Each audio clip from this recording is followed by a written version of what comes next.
and welcome to the Daily Game YouTube channel. And it's been a while that we had an interview on Daily Game. And as you can hear, this is the first time I'm speaking English on our channel because today I have the honor of talking to one of my absolute favorite gaming developers out there. It's Crytek, and Crytek it's the name behind Hunt fucking Showdown. It's probably the best FPS shooter out there. In my personal opinion, it is. And it is also very popular right now with a lot of gamers, with an incredible event going on right now, which just is so hyper fun and addictive at the same time. And I'm joined by Dennis Schwarz, who is the design director of Hunt Showdown, and James Rawlings, who is acting lead narrative designer of Hunt Showdown. And therefore, I have the two minds that can tell me the most about creating a game like Hunt. Guys, thanks for joining. Thanks for having us. Pleasure to be here. Yeah, hi. If in this recording you see Victoria Watson on the screen, she is from the marketing department and she will be listening if we say stupid stuff and that might need editing. So thank you for chaperoning, Victoria. And let's get started, I would say. That's great. I'm watching you guys. I'm watching you, like, not stalker-like, but I'm watching you guys on Twitch. And you have one of the best, in my opinion, community connections I see out there. You almost remind me of Ed Boon, who is famous for his connection to the Mortal Kombat community, and he's called the King of Twitter. But I want to ask you, what is it like to work on a game that you yourself enjoy playing this much that you even stream it on Twitch? It's super, super rewarding. So, I mean, for me personally, this has been like such an awesome ride, because where we come from, and Crytek, specifically like the team that is working on Showdown, we've been doing the Crisis titles before, and box products. Right, it's a different type of game you create, fascinating on its own right. But with moving into the world of like an online service game like Hunt Showdown, it means that you have a much faster turnaround. Like, you're not working on the game for a few years and then you release it. You actually release it in updates, really, like improvements to it. You kind of like iterate on it, and it gives you this direct connection to the community. And like on top of that, for this journey that we embarked on, we also went into early access in the beginning. So the game was not finished in the beginning. That's just the deal of it, right? And that means we had to build up this relationship with our community about like, what does it mean to produce something like on the scale of a Hunt Showdown, while getting the community on board at the same time, because without them playing, there's no game, right? There's no purpose in us making what we do if there's no one there who actually plays it. And embracing that from the get-go, just getting this immediate feedback, getting the turnaround, saying like, this is working, this isn't working, like, has been so rewarding. Like, for me personally, great experience. I love it.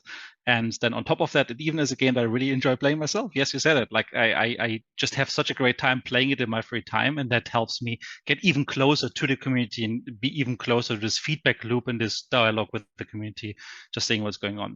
It's a bit of a coincidence, because not every designer, not every developer always loves their game they're working on. It's a job after all, right? There's passion in it, but it's a job. But for my personal takes, I can say like this has been just a great ride so far.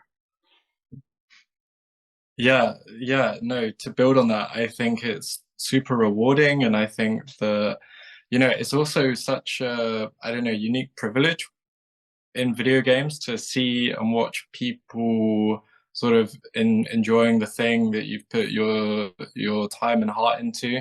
I've talked to friends who are writers, and the feedback that they maybe get when someone reviews their work is maybe they'll get a comment here or there, but you can't really sort of watch someone engage with it. And so to see that and sort of experience it with them is just like a totally unique thing, which is also afforded by video games. And I think for myself, when I play, like before narrative design, I was in QA. And when you are testing a game, you start to, you see through the curtain a little bit, and you see all the levers being pulled. And I think when you play it, you begin to have a little bit more of just, you see the mechanics, you see the flaws. And then I think what's kept me interested in Hunt is still feeling the game after so many years. It's still sort of feeling the visceral response which you're, you know, intended to have. And that's also to me like something which I never had before working on a project, and it just keeps the momentum going. You just, both of you mentioned just a few details that I want to, just a bonus question. Since Dennis, you're more for the mechanical part of the game, and James, you are on the storytelling part. While playing yourself with the community, were there special moments where like, oh, we could implement this and that mechanic that would make this situation even more interesting, or oh my god, how cool would it be to put up a story that kind of revolves around this area, this special compound? I can answer this from the mechanical side for sure. Absolutely, yes. Like every time we play, we learn new things. Like I think this is it's the beauty of a game like Hunt, that it has this immense value for replayability. Just like, so yes, it's a 1 square kilometer map. Yes, we even have multiple ones of those, but just the amount of variables that you have, like where do you spawn, where do you need to go, what do you find along the way, who do you encounter, what is their equipment.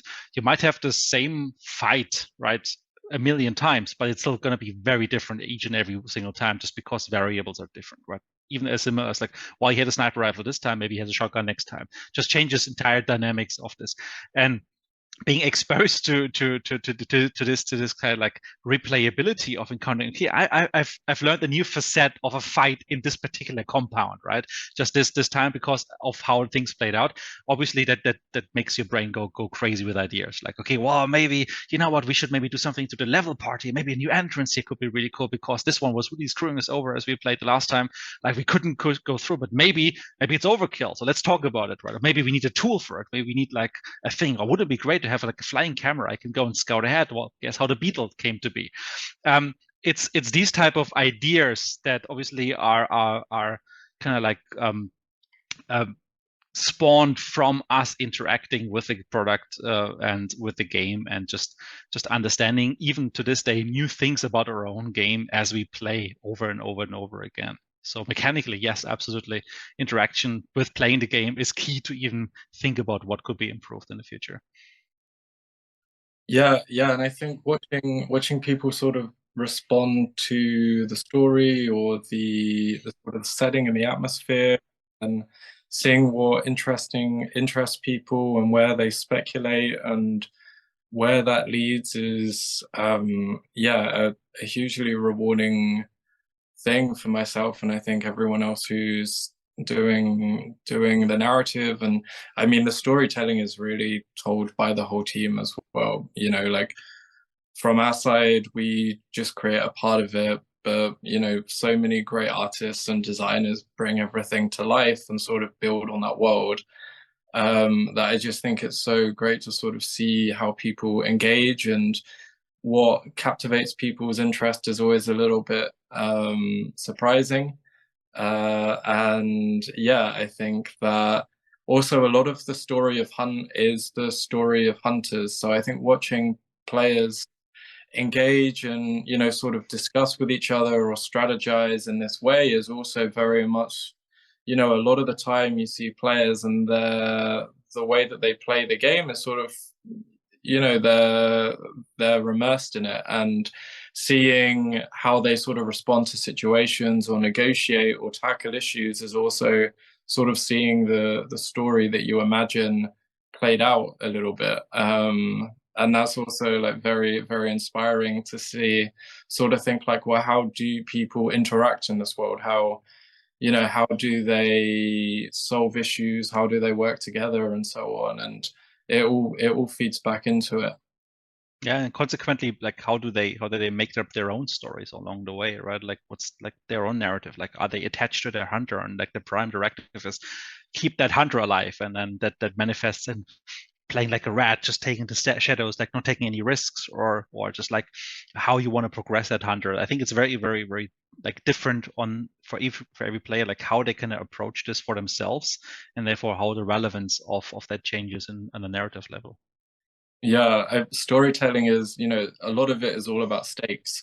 And I think when people feel the stakes, then they're naturally making stories, you know, they're naturally like, there's a tension in there, there's a fear of loss. There's something which matters, and yeah, it doesn't become a bullet spray run and gun, but something which you feel. Yeah. So you draw a lot of inspiration from your gamers. That's what you say. And a few of your gamers are very influential when it comes to reaching out more than just you. You got a real cool set of streamers on Twitch that, I mean, I myself, I'm following, I think, a dozen of them. I was just watching Vombos like 10 minutes ago. It's, in your own opinion, how much does the Twitch community influence the rise or the downfall or of a new game? I think that's a factor which people are still very much underestimating in many ways in the industry. So when we came out with Showdown into early access, we had quite a lot of streamers who just had taken a very strong interest in the game. And then obviously we had some issues in the beginning with the server, etc. So like that initial hype kind of like faded a little bit. And it took us some time to kind of like recover from this one. But we had a constant following of very dedicated streamers, very strong influencers that kind of stuck with the game. That kind of said like, "Yeah, this is so much fun. I want to play with it." And they kind of grew alongside Hunt growing. And I think in the end, it has been very rewarding for both them to stick with us, but also obviously us benefiting from just like the way they could reach the audience. They could kind of keep the game in people's minds and awareness. That if it wouldn't be the case, obviously, it's just puts everything on the shoulders then of marketing and just like manual community labor. You have to do, community managers having to engage. So it's basically its own pillar in our strategy in order to get people to know and appreciate and embrace, ideally, Hunt Showdown as a game. So very, very important. And you truly have a nice mix there. I mean, there's no two streamers alike. Like there's Mike Psycho Ghost, there's Sigismund, there's Vombuds who's always constantly bashing with Rakta. It's just I don't know who I love watching more because they're all super unique and interesting. Your streamers awesome. are just awesome. Yeah, I couldn't agree more. So right now, I myself as a gamer have kind of the feeling that especially the world of shooters has reached a point where studios don't dare to be very innovative. It all kind of is the same mush, and then there comes Hunt and kills your hunter with his whole loadout and everything's fucking gone. Do you think that this cruelty of Hunt kind of struck a nerve with players who are usually used to, well, I got all my guns, I got all my stuff, and it always sticks with me? I certainly think so. Yes. I mean, so the concept of permadeath or just losing things, that certain investments, I mean, it's something which isn't new with Hunt Showdown, right? Games have been doing this before, but if you take a look at how the market has evolved, how games have been organized before that, like the Royales as being a big thing, right? At like basically the predecessor to that. Then you obviously have different stakes, and the lack of these stakes, like, so why am I doing this? What's it all worth for? What am I really risking here? Is there anything to risk? Is it important for them to risk? I think these are questions which people got like kind of like spinning around in their heads for quite a bit. And then if games come along, like be that like the Dead Soul games way back, right, or other games like that, they kind of offer this type of experience is something which I think is entertaining, because you still want to design a permadeath system. You still want to make sure it's not completely, hey, you've been like 2 weeks working on this one, now it's all gone, right? Like that becomes more of a niche thing. Has been done as well, successfully done as well, but it makes people obviously suffer a lot more. But like the way we approach this is to say, we want to have a consequence for your action, so there will be a element of loss in there. And the fear of loss being a mechanic we embrace, it is the loss which is recoverable. It is loss that maybe sets you back a little bit. Like, so how long does it take you to level up a hunter to a decent level? Maybe two good matches is probably you can practice the hunter to where you want him to be, like with the traits that are important to you. Put the gear on them, feel like reliable, like they can handle the gear, like through like the different traits and abilities. Be better at sniping, better with a shotgun, be whatever. But it's not like that you're losing a day's worth of work on that hunter necessarily. So striking the balance and finding the balance in the first place, that has been a huge challenge for us. Just like, okay, how much punishment is healthy? It sounds weird when I say that. Like, how much of that it feels like it gives you a motivation to play in a particular way, right? Like to try to protect your investment in your hunter and the progress you made, but accept still not be completely demotivated if eventually, well, hunt take it, right? And you actually just find your dudes just being left behind in the bayou, and you need to go for a new fresh hunter.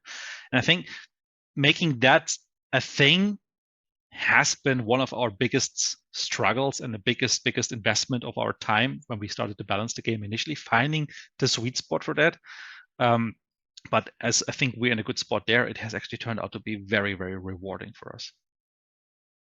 I believe so too. It's the feeling I get when playing. It's like that hunt giveth and taketh is just so perfectly balanced. But I have to agree with the community when it comes to the prestige system, that needs a workaround. But yes, you know that. I don't want to talk about things you know. We're fully aware of it. Good. But what I do want to ask you, this is a question that burns under my fingers. Usually shooters and games in general, they have that polished look. Especially shooters go more into the futuristic world, or it's very shiny modern weapons. Hunt chose to go the swampy, dirty look-alike zombie style, which is cool and amazing for graphics. But Hunt has a completely different emphasis on sound. Who came up with the idea and how to put so much emphasis in a shooter game on sound and give it this relevance? Yeah, sound was defined as one of the biggest cornerstones for us. Like, so when we got together as the early small team going into the prototyping and trying to figure out what this thing could all become in the end, it was very clearly defined back then by Magnus, our creative director, to say, like, sound. We want sound to be a thing. We just like put the stick in the ground. Sound. Like, games really don't treat sound very fair these days. So we want to make sound a thing. And the motivation where this came from was primarily to say, like, we are embracing this concept of that the player will have imperfect information. We want to withhold information from the player. So that was the outset of this whole problem, basically. And that means you don't know where the enemies are. You don't know how many enemies are there. You don't know where the target is. Everything you do in the game is trying to come up with answers for that help you plan your match, your tactics, your behavior, what you need to do next, how to deal with situations, how to deal with obstacles and problems.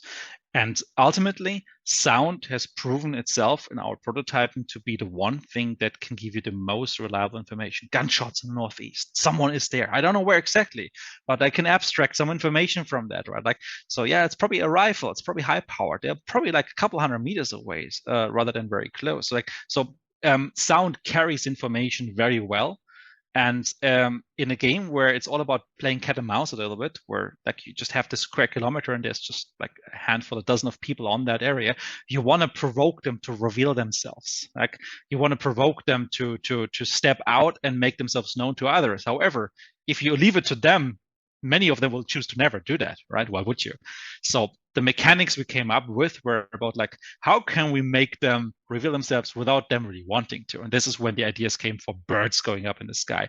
This is the idea about AI making noise. This is about, like, anything in the world having a consequence on the acoustic level, on the sound layer, and weave that directly into the gameplay formula, so that basically sound and all the obstacles in the way is a catalyst for players to meet each other and therefore fight each other.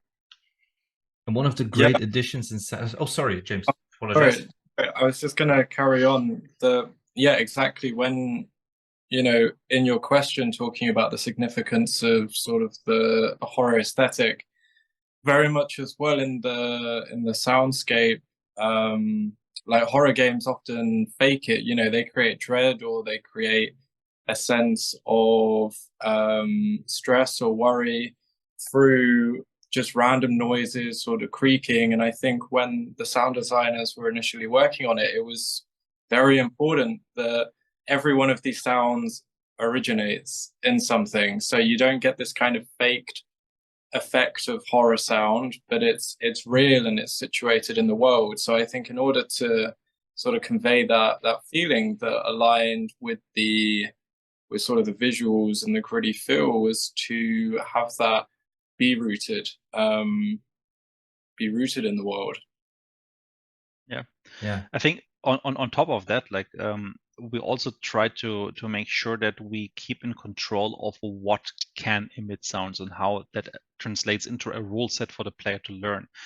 For example, one of the rules we have in Showdown is that like dogs, for example, like a kennel of dogs or birds, they will not be startled by an AI, just happen to wander around there. So we have exclusivity of sounds based on player actions. So it has to be in consequence a player who somewhere either triggered an AI that did something that somehow resulted in the birds flying away, but it wouldn't happen without the interaction of a player in one way or another. Obviously, that can be used for deception tactics as well. You can throw like a decoy far away, move away, or you even have this chaos bomb, which emits a gunfight basically. So you can play with that expectation to a certain extent, but still at the end of the day, a player has somehow interacted with that, and that makes it become much more of an important tell for the other teams that are on the map to kind of like draw conclusions from. Like, should we go there? Like, it could be just a lure. Maybe the bait is into going there, and it's actually an ambush set up for us. Or maybe this is actually where we probably expect the boss target to be, which is our objective. And then we actually say, they're probably fighting it right now. Let's hurry up right now. Clearly, these shots are underground. That means they're probably down in a lair because we know the location. It's a crypt, right? And then you draw these conclusions, and ultimately it all feeds into this mental map that you're building as a player. Like, you don't open the actual in-game map and get all the information. It's just one little piece of component for you to take all the information you've just received and put it in perspective and draw your own conclusions from it. And you have to do this every game over from a fresh set. And this is part of why I think a lot of people who are maybe not that good even in shooter games actually have a chance to really be successful in Hunt, because they can bring this out of game knowledge, the process, the methodology, the tactics into this and translate it into success in the game, because they can outsmart their opponents. Yeah, you just literally quoted tons of things I'm thinking while playing your game. Right.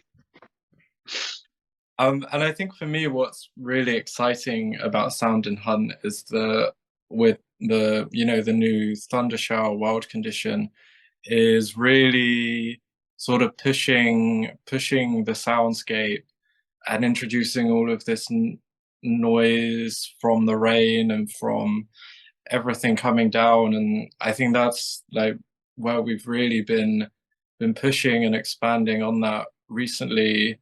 And changing that core aspect of the game, I think that's also just kept it very fresh. And yeah, having the dynamic rain and the weather that builds and grows, it also adds sort of a strategic element of how you can move around in the world. So yeah, that for me has also been a really, I don't know, just one of my favorite things that I think has changed in the game is how this has evolved.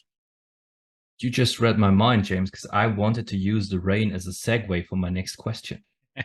The newest sound element is the rain, and I love it. It sounds absolutely gorgeous. It just changes the whole game dynamic with the heavy rain. But this rain came with the new event. With the new event, you also kind of teased the whole roadmap for another trilogy. And I think this is a question rather for James. Without spoiling or answering any questions you are not allowed to answer, but where's the story taking us? Well, obviously, it's another trilogy. It's another trilogy. The first part now revolves around Rotjaw. That's clear. Mm-hmm. But just tell me, is Rotjaw going to stay for the whole trilogy? Well, so I think, we have a trilogy of events, and Rotjaw is a really key component to that. And Rotjaw's story is sort of told and reveals between the Book of Monsters and between the event story. So I think piecing that together gives a lot of insight into where all this has come from. and yeah, I think this direction and exploring, you know, the story of Tide of Shadows goes a little bit further than we've gone before. And that's definitely a route we're following, let's say. That Yeah, sounds promising. yeah, I can't give too much Please too much. don't. Just But yeah, no, it's super exciting, and I think we've got the story of the ship in there, the Delphine, which is very, very significant in how things progress through the next 3 events or 2 events that follow. really looking forward to it. I already got my GAR. I'm happy. And in your last dev talk video I watched, you talked about a year-long future of Hunt. So when you started the game, did you ever think like this is gonna be a thing that's gonna go for years? We were hoping it. I mean, if you are in the awesome and absolutely privileged position to kind of like kickstart an IP and just create something from scratch, right? You obviously wish it a very long and fruitful life. So in the case of Hunt, like that's what we aim to do, right? But there's always a reality in the market. There's always like, do people like the games you make? Are there better games out there? Like how what's the road ahead? You never know with any game you do, right? Like, so the market is ever evolving, ever shifting, tastes change.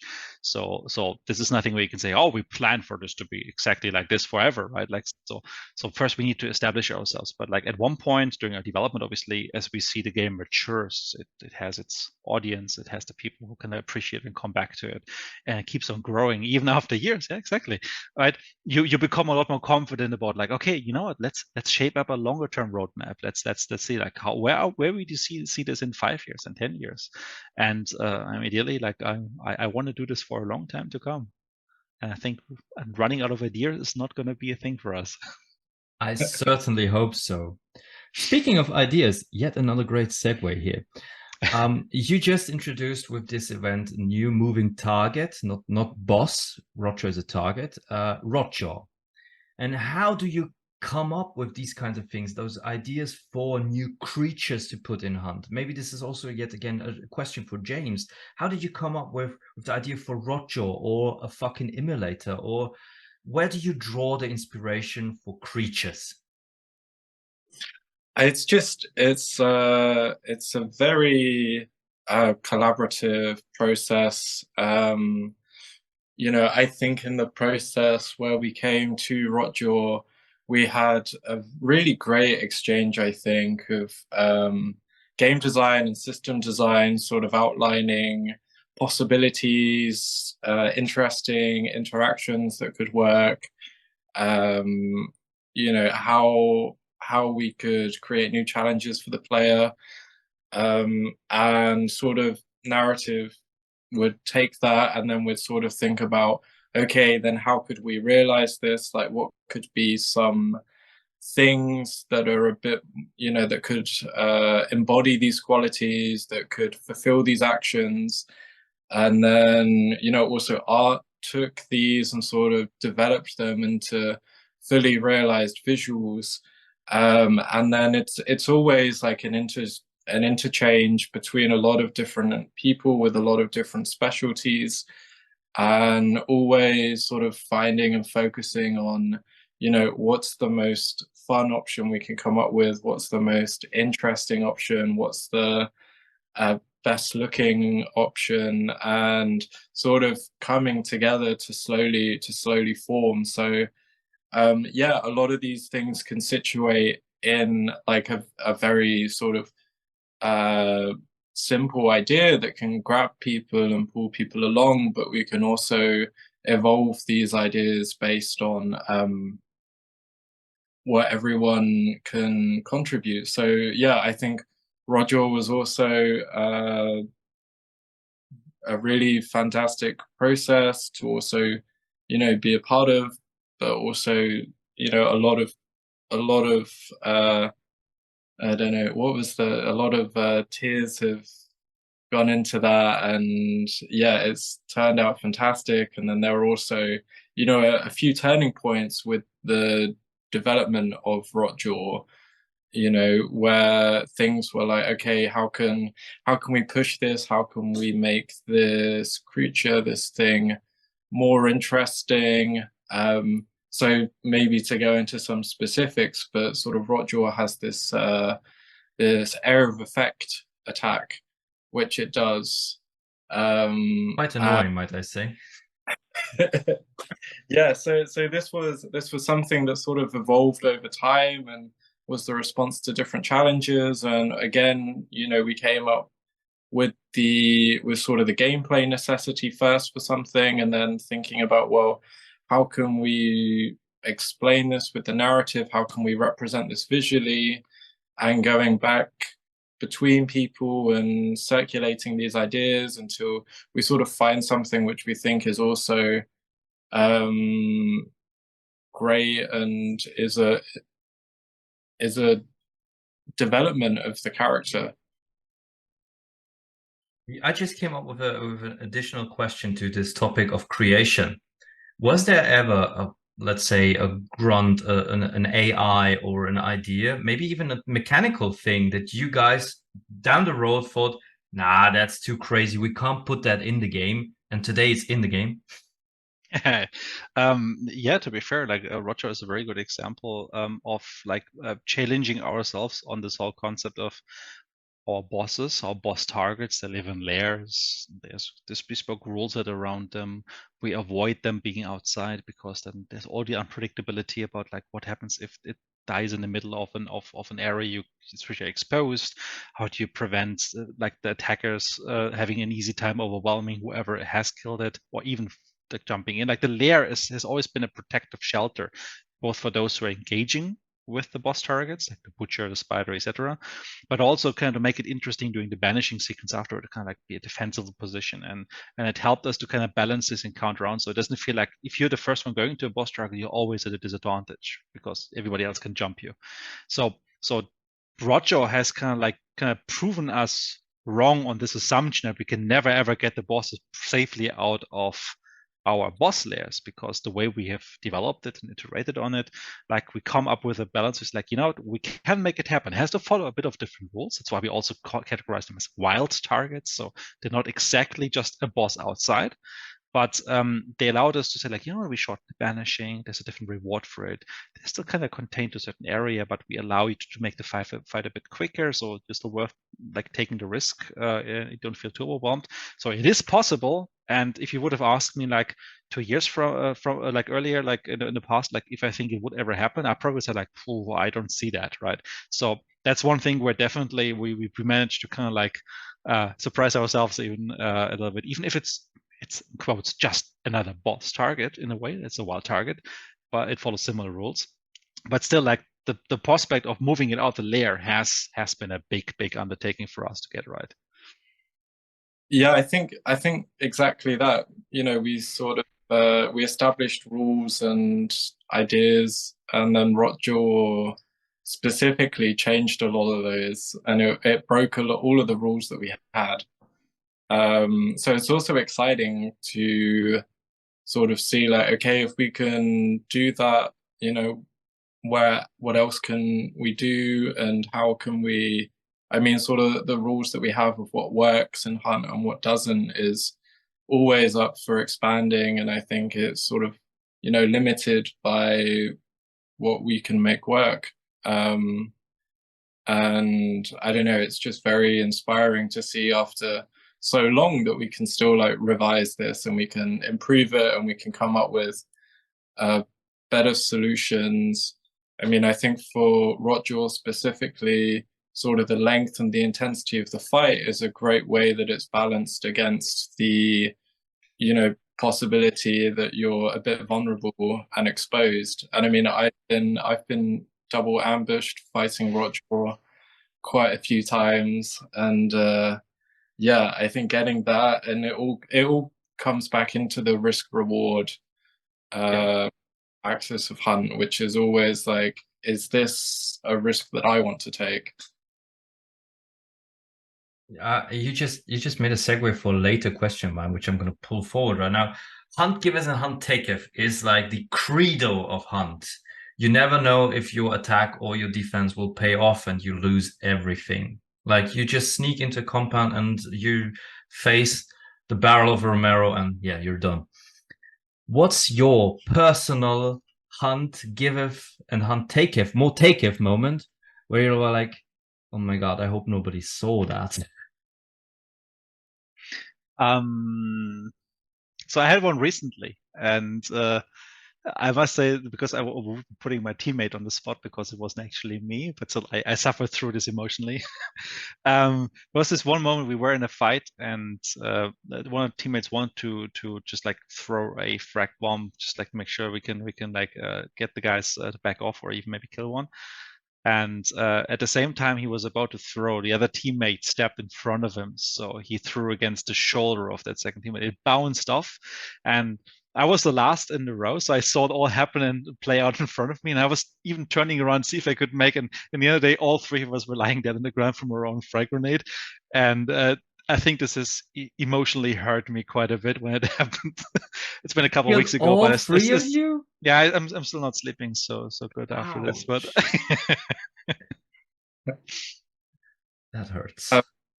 Yeah, I think for me it was the first time I came across a glowing red clue during the new event, and I had to take a minute to myself because I hadn't encountered that specific mechanic so much, and then we'd worked on the tutorial, which came out a little while ago, but I sort of came across the clue, and then I was thinking like, right, this means that there's other hunters nearby, and I was very caught up in the moment of sort of thinking about implementing that beat in the tutorial and about what we'd sort of some of the issues that we'd had there. And I was very distracted to the point that I didn't last very long. It was extremely embarrassing. Yeah, your dedication to your job cost you your hunter. But since we're talking games, you both are gamers. Is there a game in your own gaming library that surprised you like the most in kind of like gameplay mechanics or story wise? We're like, wow, this is an actual gem, and people are underestimating this game. Yeah, absolutely. James, you want to go first? I can take second on this one. Yeah, I mean, so if I don't play like shooter games, I really love to play city builder games. And I don't know, I think a game, Timberborn, you construct a colony of beavers, but it's also very unforgiving. You make a small miscalculation or something. Wait, did you say beavers? Yeah. So you build dams, you construct water, but it's I think it's also a game that hunt players would enjoy because it can be quite unforgiving. I mean, it's quite acute outlook on some quite brutal resource balancing. You have me at beavers. I never played a game where I have a colony of beavers like building a dam. That's just I love animal games. That sounds actually cool. Yeah. I don't know. There's also another great small city builder, Against the Storm, which is also features beavers. I'm not sure what's really going on in the collective mentality of city building game designers, but I don't know, beavers seem quite in. Well, they are the only animal that build that kind of big structures like a dam. I think so, yeah. All right, Dennis, what's yours? That's a good one. So historically, like we're talking about like years and years in the past, I would have said Operation Flashpoint, just because I got into this type of simulation. Like keep in mind, this is the early 2000s, right, when this originally came out.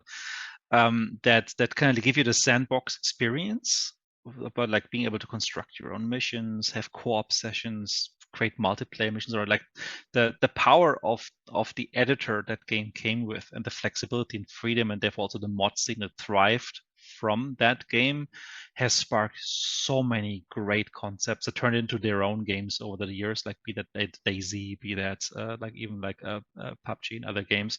So I think just as a sandbox element, as a way of like how something which people thought like, oh, this is just this little niche product, but like some military nerds play that, like has had such an influence on the entire gaming industry in such an unexpected way over the years. I think that's something that I still can't stress out enough how much I appreciate and think that this has been undervalued and underrated over the years.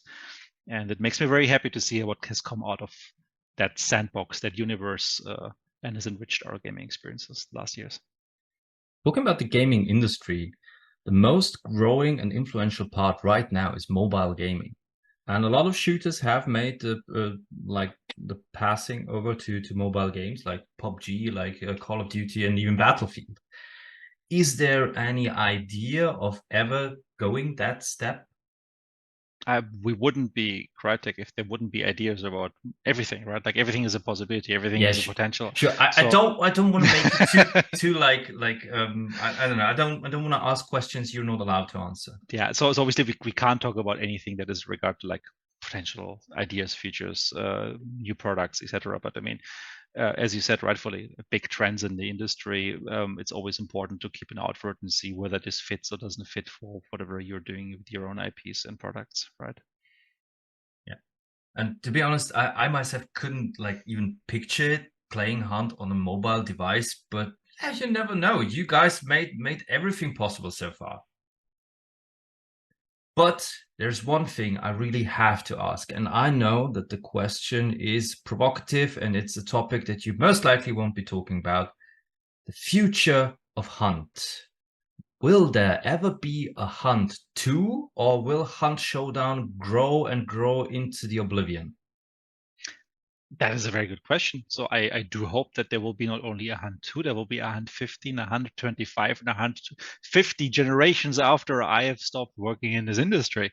So just I hope that Hunt will be around for a long time. However that manifests, be that like as a continuous service product where we just keep on growing within what makes Hunt great, or whether they will eventually lead to different installments. I mean, this is all very much speculation, obviously, because at the moment we're so focused on just making Hunt the game it's supposed to be. And as you see with the events, we're still growing, so it's not a topic for us at all right now. We just want to make Hunt. And I can personally say, I don't honestly, as a person, I don't care if it's called Hunt 2, Hunt 15, or if it's just called Hunt. I just want that exact game, that gameplay, what makes it fun, and I want that to ideally last forever. Yeah, that's it. That were my gamer questions for you guys. You answered it all in the manners you are allowed to answer it. And I'm really, really grateful for your time. I want to thank you, James, for the look behind the creative process of storytelling and how you kind of draw so much inspiration from how the players play their own story, which is kind of nice to know that some of you might watch me play on my PlayStation and by my mistakes decide a new storyline. Like I know it won't happen, but it's a possibility. And Dennis, thank you for sharing your enthusiasm and love. Every time I watch you on Twitch and right now talking about Hunt, one can tell that you truly love Hunt, and that's why I perhaps love your game as well. And I'm so grateful for this interview. Thank you. Yeah, thank you so much.